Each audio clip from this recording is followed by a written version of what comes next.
es evidente. Considerando esta particularidad del sonido, existen otras cuestiones sumamente atinentes al sonido respecto de la construcción cinematográfica. Y es que nosotros somos unos animales muy especiales que emitimos sonidos con sentido. Eso nos convierte en unas rarezas.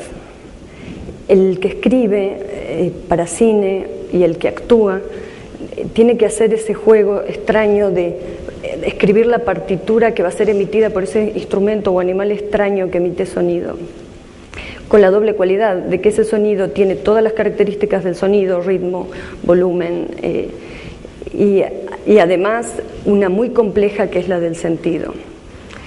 Cuando mi abuela nos contaba cuentos, yo creo que su arte era no solamente lo horrible que eran las historias que todavía gravitan en la mente de nosotros, de los hermanos que las escuchamos, sino también en el ritmo, en la forma en donde se hacían las pausas, en las formas en que ese sonido nos iba envolviendo hasta atraparnos y retenernos en la cama. Existen otros sonidos que por su sentido y por su forma material de sonido tiene muchísimo poder, como la oración. Yo he tenido un pasado de niña católica abandonado hoy, pero si hay algo que extraño de ese pasado es esa cosa bellísima que es rezar. Rezar era emitir un sonido que tenía en su sentido, en sus palabras y en su combinación de sentidos, de significados, tenía el poder de transformación. Estaba obligando a Dios a hacer algo, estaba obligando al creador de todo a prestarme atención para resolver cosas. Pero además tenía la belleza la belleza que tiene la oración, que creo que todos los ateos, herejes y blasfemos no podemos más que un poco sonreír cuando escuchamos que las monjas rezando a lo lejos, aunque detestemos y odiemos la iglesia y todo eso.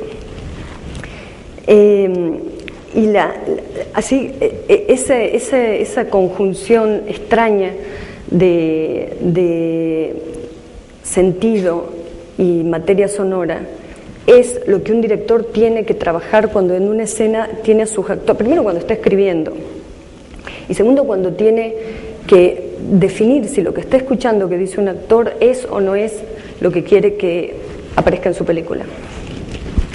Hay una cosa que nos pasa mucho cuando empezamos a hacer cine, que decimos, cuando estamos filmando un corto o algo, decimos, uy, esto no está saliendo bien, esto que dice el actor, este parlamento, no está bien, y no sabemos qué decirle al actor. No sabemos qué es lo que... A veces sí, por supuesto, gente muy experta tiene herramientas para detectar los problemas, pero a veces, la mayoría de los que no hemos tenido realmente una escuela de cine, detectamos que hay un problema, pero no sabemos exactamente cómo enfrentarlo. La técnica con la que yo he abordado esta dificultad, que un poco fue un experimento basado en que mi escuela de cine fue justo en la época de la hiperinflación en Argentina, entonces no tuve escuela de cine, y las técnicas fueron un poco inventadas, de mi generación creo que la mayoría tuvimos que hacer esto. Entonces, el prestar atención, la observación del fenómeno del diálogo, atendiendo no solamente al sentido y al significado, sino a la organización sonora de eso, haciendo observaciones en nuestro entorno, en lo que sé yo, bueno, yo las hice con mi abuela, con mi mamá, fácilmente, que habla mucho, con llamadas por teléfono. Hay cosas que suceden en el mundo de la persona que habla que son muy misteriosas. Que en psicología creo yo que hay una posibilidad de analizar eso que yo la desconozco. Lo que yo he observado es lo siguiente: una persona cuando habla, el lenguaje tiene el misterio y la maravilla de los verbos pasados, presentes, futuros. Una persona cuando habla y sin premura se disuelve como sujeto. Y eso que parece tan evidente, una persona de determinada edad, en determinado lugar, está contando algo, empieza a ser bastante irrelevante cuando la persona empieza a hablar y a evocar cosas. Y ya es posible que cuando en sus palabras, en sus textos, haya frases que están siendo dichas en otra edad. No en otra edad, sino en otra edad. Por ejemplo, cuando alguien evoca cosas de su infancia, es la forma más fácil de observar esto, se puede ver que hay formas de organización de la frase, tonos, incluso hasta gestos en el cuerpo que remiten mucho más a la infancia que al momento o edad en que la persona está diciendo eso. Si uno descompusiera con paciencia, esto yo lo he hecho en muchos talleres, yo he hecho lo único que en la situación en la que he estado académica, además de esta, es en talleres que hice por Latinoamérica, haciendo estas observaciones. Con la gente del taller grabábamos audios de 3 minutos, 2 minutos, los analizábamos y analizábamos qué pasaba en esos audios, y eran simples conversaciones o a veces monólogos.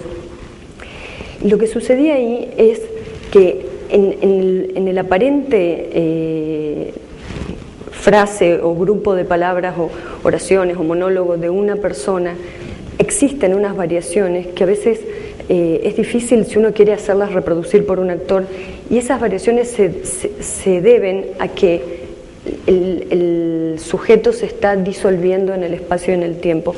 Parece una cosa loca y medio de cuarta dimensión, pero es muy fácil de observar. El espacio evidente de una persona cuando habla se transforma en la medida en que esa persona evoca, y eso uno puede notarlo también en las miradas, hacia dónde van las miradas, hacia dónde se fija esa persona su rostro mientras va hablando, y también en las pausas, en los cambios de tonos, en los repentinos cambios de tonos que son muy difíciles de reproducir si nosotros queremos hacerlo hacer por un actor. Dar los motivos por los cuales una persona modifica los tonos con los que está hablando mientras habla, es muy difícil de dar razones de eso. Estas observaciones me permitían a mí, a los chicos que hacían, encontrar formas auditivas de corrección en la dirección de actores. El motivo de esto era no solamente tener herramientas, inventar herramientas para controlar la situación del set y para también la situación de escritura.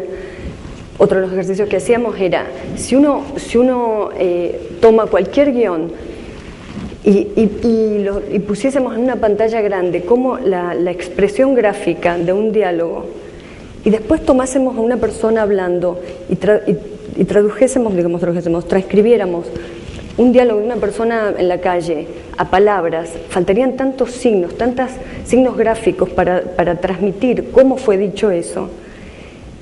Y cuando vemos en un guión esa organización gráfica tan espaciada, tan organizada, y vemos cuando un actor sin experiencia repite eso de manera endurecida, hay una correspondencia entre la gráfica y esa mala actuación que es posible les digo, si hemos hecho la experiencia analizando la banda sonora, hay una regularidad en los parlamentos que se corresponde mucho más con la gráfica de lo que ha sido escrito que con la complejidad de lo que es la construcción oral.